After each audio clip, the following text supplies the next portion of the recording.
Hey everyone, this is Buddy back with another video. Today's video is a little bit different. I kind of did it on more of like a vlogish style kind of video when I was filming it. So it's definitely not a traditional tech video or well polished or whatever, but hopefully you guys still enjoy. And remember, if you guys do enjoy this video, the subscribe button's down there. It's free. You can undo it at any time and just consider it as you're watching through the video. Let's get into what the first things you guys should do when you're setting up your new Mac. First thing that you want to do when you get your new Mac is definitely sign in to iCloud. Basically, go to the system preferences right there, and then once it opens, go and just click, there'll be a sign in button, and just sign in. So you can get all your messages, so the message will come to your device, as well as you can make purchases on there, and then you can get everything signed up and working along with your contacts and syncing with iCloud Drive or stuff like that. So that's the first step to do. The next thing I would do is add more than one fingerprint. So for me, I like to add my index finger on my left hand, right hand, and then also my right hand thumb.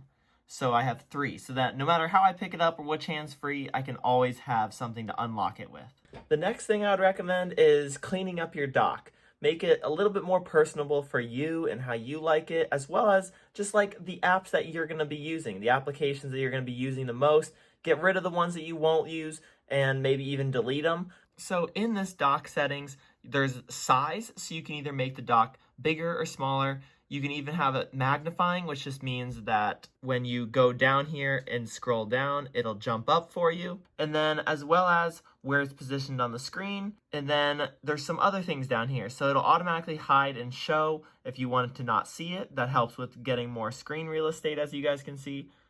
But yeah, that's some of the things that you guys should do for your dock. Otherwise, make the dock how you want. The next recommendation I have is to make the keyboard settings a little bit better, just because some of the preferences might have changed from what you really want to have happen. For example, adjusting the keyboard brightness in low light, that's going to definitely wear down more of your battery. So maybe turn that off if you want and have it just be at the exact one that you set with the keyboard down here when you push these buttons to make the brightness more or less.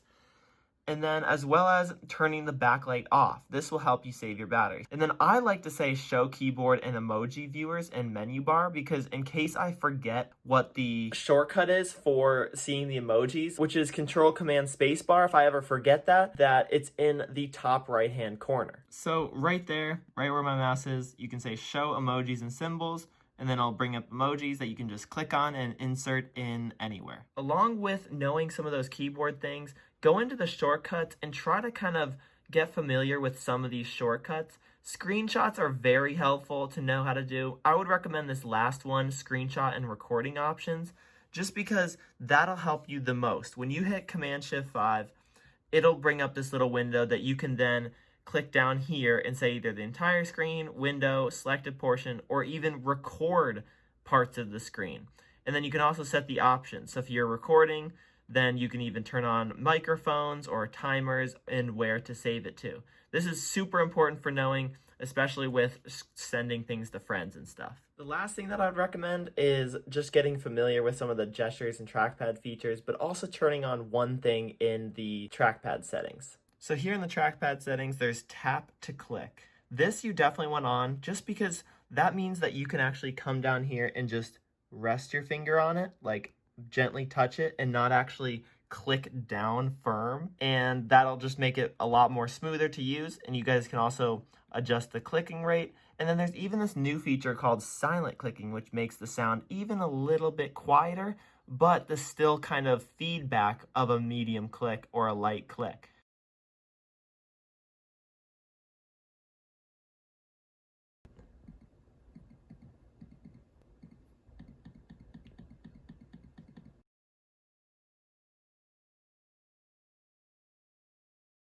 So guys, hopefully you've enjoyed that video. Thank you guys so much for watching. Remember, I said at the beginning that if you want to hit that subscribe button down below and follow, pretty much it's free. You can do it. No big deal if you want to undo it later or whatever, but just so you can stay updated with some of our future videos. Let me know in the comments below your thoughts, but thank you guys so much for watching this video, and I will see you in the next one.